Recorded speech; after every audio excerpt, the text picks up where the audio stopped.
Here at the end of the book of Nehemiah, we're confronted with two problems. The first is that we have to read through all these genealogies, these long lists of names. But the second problem is much more serious, and it's connected to the reason why those genealogies even exist. This second problem is a deep and dangerous racism.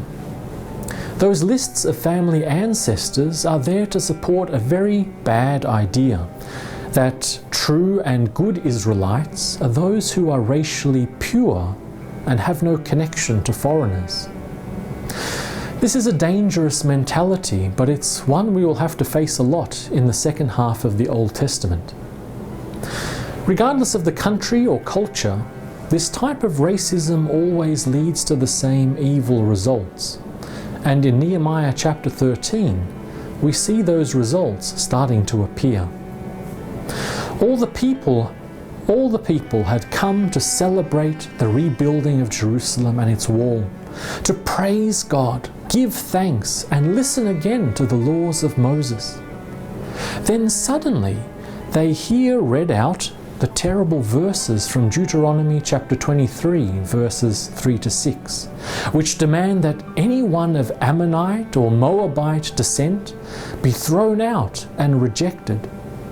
One moment the people are celebrating together and praising God together. Then the next moment the Jews turn on their Ammonite and Moabite neighbors standing there next to them and violently chase them away. Didn't they remember the wonderful Ruth, who was a Moabite woman?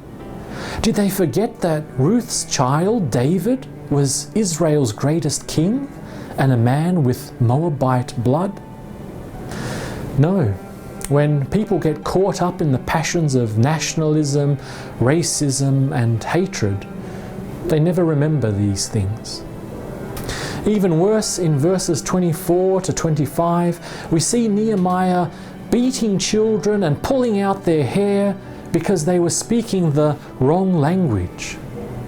In Taiwan's history, how many children suffered the same punishment? But worst of all, Nehemiah is so proud of his work and wants God to remember his so-called good deeds. In Matthew 3, verse 9, John the Baptist warns the Jews against depending on racial purity.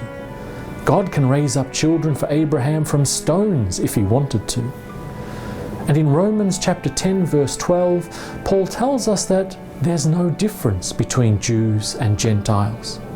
Instead, the good news is that everyone who calls on the name of the Lord will be saved, regardless of their race or nationality.